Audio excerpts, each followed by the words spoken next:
La aventura del Muni, un libro que yo sabía por su familia que Miguel estaba preparando, estaba documentando, y cuando digo documentar digo documentar, buscar documentos, leer textos y viajar.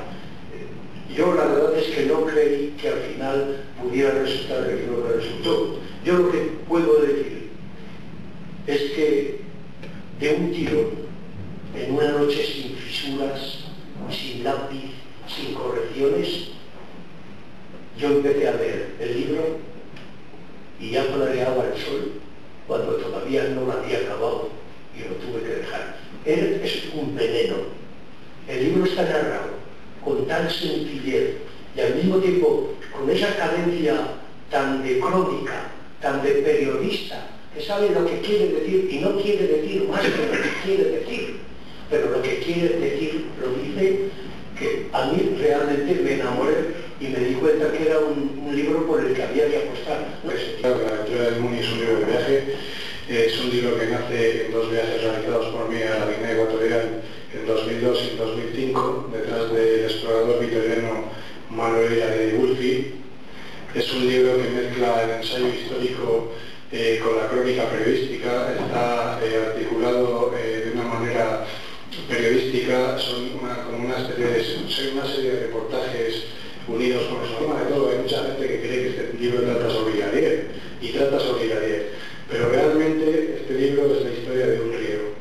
Este libro es la historia del río Muni, que en realidad es un estuario donde desembocan otros tres ríos, el Mitón, el Mitemele y el Congüe, un país maravilloso, de una belleza sublime, que tiene en su parte costera unos manglares maravillosos, y luego entra en una selva tupida. Es uno de los paisajes más inolvidables de mi vida, sin ninguna duda, y como todos los ríos y montañas, tiene una historia impresionante, ¿no?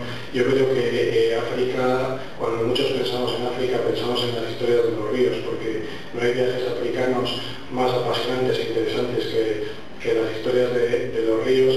Los ríos son los que han facilitado y posibilitado las civilizaciones, como el Tigris y el Éufrates, donde empezó la cultura, o el Nilo, y son al mismo tiempo, como bien sabían los colonizadores, y por eso iban a buscar esos ríos, las vías de penetración, las únicas autopistas que existen en desiertos y en selvas. Ha habido una nueva edad de oro después de ese Leguineche genial, ¿no?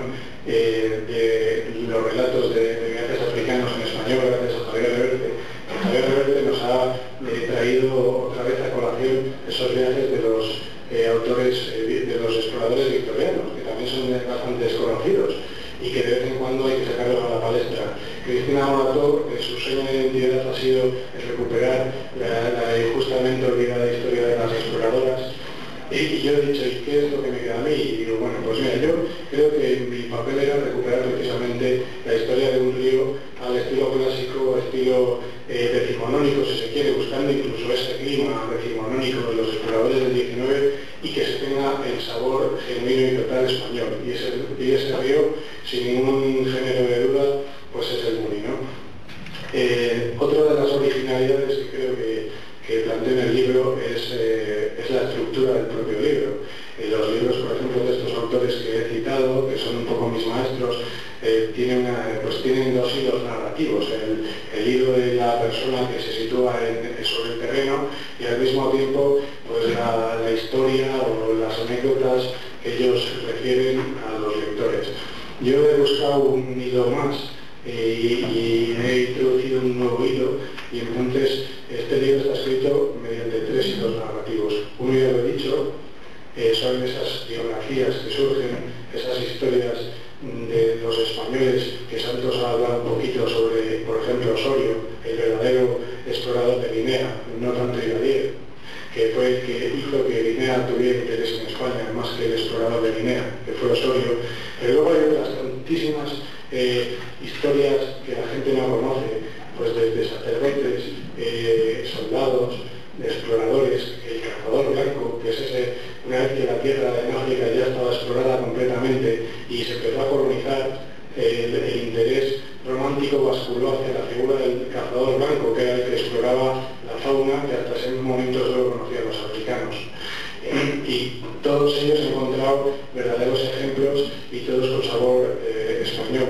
Iradier es un poco la columna vertebral del libro. Ella ha dicho que el libro es la historia de un río, pero en realidad uso a Iradier como excusa o como columna vertebral sobre la que van pivotando el resto de los hilos argumentales, ¿no?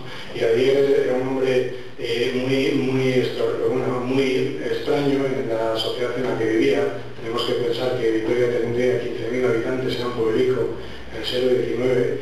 Era un niño huérfano que vivía la mayor parte del tiempo encerrado en un desván porque vivía con sus tíos, y allí atesoraba una serie de relatos que estaban de moda en su época, como pueden estar de moda hoy los relatos de los ochomilistas, que eran los relatos de Barton, de Stanley, y él desde niño siempre dijo que él iba a ir a África. Él recorrió Álava como si fuera África desde niño y hacía las mismas anotaciones y desarrollaba ese diario del explorador, y siempre entrenándose. Tuvo siempre claro que quería ir a África, y lo único que no tenía claro es por dónde iba a entrar. Y eso es lo que Stanley, como han dicho mis compañeros, porque se lo encontró como corresponsal de la guerra carlista en Vitoria, en la Fonda Pallares, y le dio una serie de consejos, entre ellas entrar a Guinea por el Golfo de Guinea, que eran las únicas conexiones que les quedaban a España. Guinea, como ha dicho Santos, es un país con una riqueza impresionante, con esas producciones petrolíferas que se reparten entre la familia de Obiang, el llamado clan Mongomo, y las potencias occidentales y China. Y efectivamente, con una población tan pequeña podrían tener un nivel de vida pues muy alto. Además, Guinea tiene ya, por un interés más periodístico, si se quiere, pues tiene otras cosas, otros grandes intereses, ¿no? Uno de ellos es la propia naturaleza en sí. Una cosa curiosa que yo descubrí es que primero en Guinea hoy en día, al irse los españoles tras la colonia, pues esas rutas, esas carreteras fueron abandonadas por los técnicos, que eran todos españoles, y no hubo un relevo. Entonces la selva pues avanzó y en muchos casos se las comió, no las principales, pero sí casi todas las carreteras secundarias. Entonces hay regiones que son muchísimo más inaccesibles hoy, más parecidas a la época de Iradier, que eran en los años 50, ¿no? Una de ellas, como también ha recordado Santos, es la zona de los Montes Mitra, el Monte Mitra. Ahí es una zona con un monte sagrado para la mitología del lugar. Los propios ancianos dicen que allí habita un dios víbora, y que hay una serie de cavernas, y tiene un interés que me recuerda mucho a la mitología que tienen todos los pueblos, ¿no? Luego hay otro tema que me pareció muy curioso, y vi que la costa guineana estaba siendo asolada por piratas. Exactamente, además cuando yo escribí